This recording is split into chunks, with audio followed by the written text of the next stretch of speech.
मैं अगर बूढ़ा भी हो जाऊँ ना, अगर मेरी कमर भी झुक जाए, मैं फिर भी आता रहूँगा। ये मिट्टी तो सर सिर्फ मिट्टी मिलती है आखिरी में, यानी कुछ भी नहीं है भाई, दुनिया ही सब कुछ है। तो ये रॉन्ग है, ये गलत है, ये गलत बात है। सच बात कहने में, हक बात कहने में क्या डर खौफ किसी का।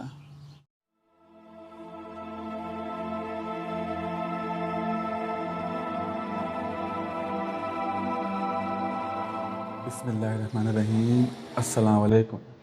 दोस्तों, मैं आज जा रहा हूँ कब्रिस्तान अपनी अम्मी जान की कब्र पर। और मेरा कब्रिस्तान जाने का कोई दिन फिक्स नहीं है, कभी हफ्ता, कभी इतवार, कोई भी दिन हो सकता है, लेकिन हफ्ते में एक बार मैं लाजमी जाता हूँ। तो मेरा थैला रेडी है और झाड़ू भी रेडी है। तो मैं जा रहा हूँ कब्रिस्तान, तो वहीं आपसे मिलता हूँ।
दोस्तों, कब्रिस्तान में पहुंच गया और पहुंचने के बाद जो भी कंडीशन है वो मैं आपको दिखाऊंगा।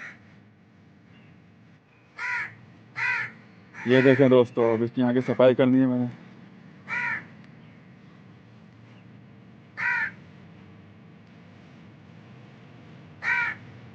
अब यहाँ भी को सफाई कर दूंगा मैं ज़रा।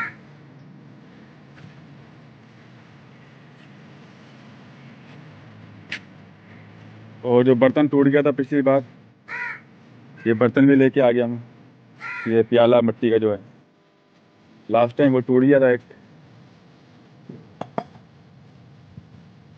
जैसा कि आपने दोस्तों कंडीशन देख ली है, और अब मैं ज़रा सफाई वगैरह कर लूँ, उसके बाद मैं आपसे मिलता हूँ।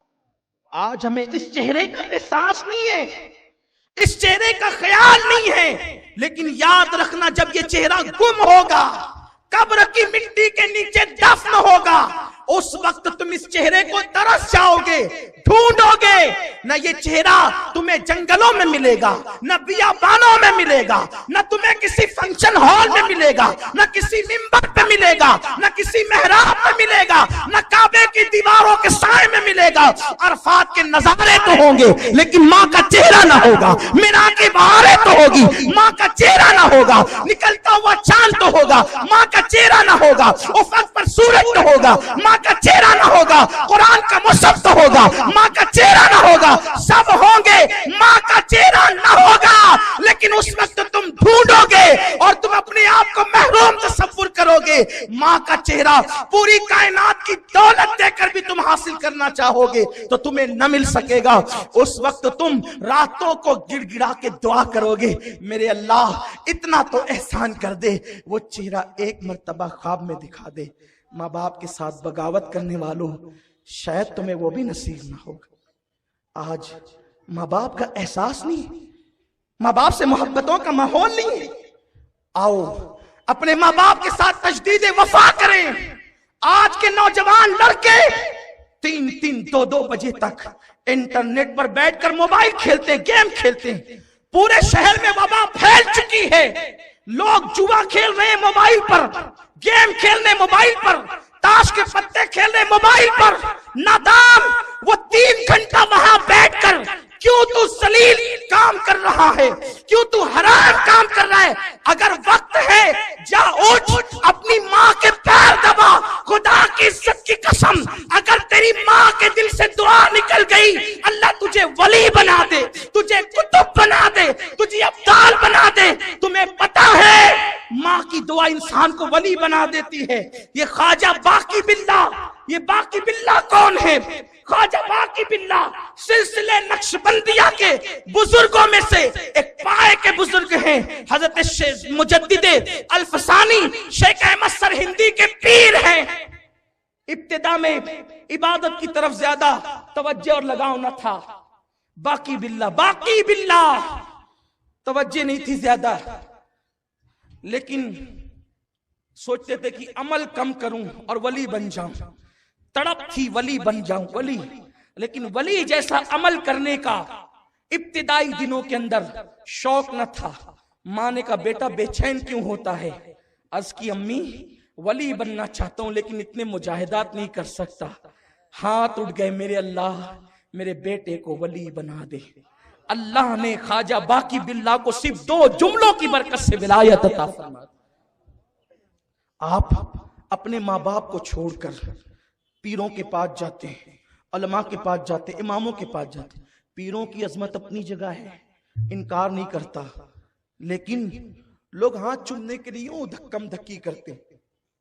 हाथ चूम सकते हैं, जायज है। अबू दाऊद शरीफ की हदीस है कि सहाबा ने हुजूर के हाथ भी चूमे, पैर भी चूमे, लेकिन बल्कि किसी ने हजरत इमाम हसन बसरी के हाथ चूमे, उसकी बरकत से अल्लाह ने उसको जन्नत अता कर दी, बख्श दिया। इनकार नहीं है, मेरा मसलक ही अदब का मसलक है, हम सब के अदब करते हैं। पीरों के हाथ चूमो, उलमा के चूमो, सादात के चूमो, बरकतें मिलेगी। लेकिन पहले अपने माँ बाप के चूमो, अपने माँ बाप के चूमो। सेठ साहब ऐलान कर रहे हैं फला मस्जिद के अंदर मेरी तरफ से 5 लाख रुपए, 50,000 रुपए, 10,000 रुपए, और उसकी माँ घर में परेशान है, पैसों के लिए, मेरा बेटा दवा के लिए पैसे देगा तो मैं जाकर इलाज कराऊं। क्यों? क्योंकि वहां ऐलान हो रहा है ना, और यहां कोई ऐलान तो नहीं होना है। तो ख्वाजा बाकी बिल्ला को विलायत माँ की दुआ से मिली, माँ की दुआ से। और 3 घंटा खेल कूद में जो बैठे हो, जाओ माँ के पैर दबाओ। जब माँ दुआ करती है तो माँ की दुआ अल्लाह कभी रद्द नहीं करता, बल्कि यहां तक सूफिया फरमाते हैं कि जब माँ हाथ उठाती है तो अल्लाह का अर्श हिलने लगता है। अल्लाह कहते हैं अर्श हिल जा, क्यों तू नहीं रुकता? अर्श रुक जा, तू हिल रहा है, रुक जा। अर्श कहता है आज कैसे रुकूं?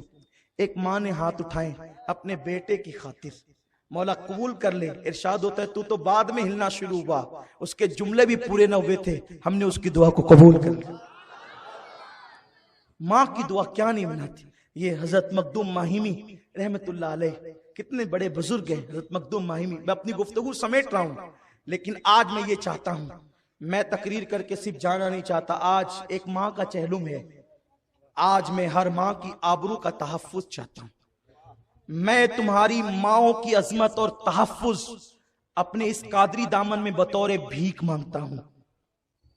अपनी ससुराल में रहने वालों, लौट जाओ अपनी मां की तरफ। अलग अलग मकानात बनाने वालों, लौट जाओ अपनी मां की तरफ।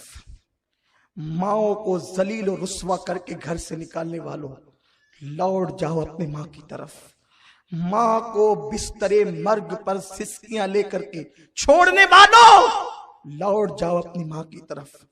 आज तुम्हें घर जाकर सबसे पहला काम ये करना है, अगर मां जिंदा है और बाप तो उनके पैर पकड़ करके आपने माफी मांगना है, हमें माफ कर दो। इसलिए कि जिसने मां या बाप से सिर्फ ऊंची आवाज से बात की होगी, कयामत के दिन अल्लाह उसके सारे अमाल अकारत कर देगा। हदीस पाक है, एक बंदा इतनी नेकियां लेकर के आएगा, पहाड़ों जैसी नेकियां, तोलेंगे पूरा मीजान नेकियों से भर जाएगा। फिर क्या होगा? एक छोटी सी चिट्ठी गुनाह के पल्ले में गिरेगी और फिर उसके गुनाह का पल्ला भारी हो जाएगा। अल्लाह फरमाएगा इसको मुंह के बल घसीटते हुए जहन्नम में ले जाओ। और बंदा कहेगा मैं जहन्नम में जाने तैयार हूं मेरे अल्लाह, लेकिन बता दे वो छोटा सा कौन सा गुनाह था। एक छोटी सी चिट्ठी गिरी है, पूरी जिंदगी की नेकियां पहाड़ों जैसी अकारत। इरशाद होगा फरिश्तों बता दो इसे।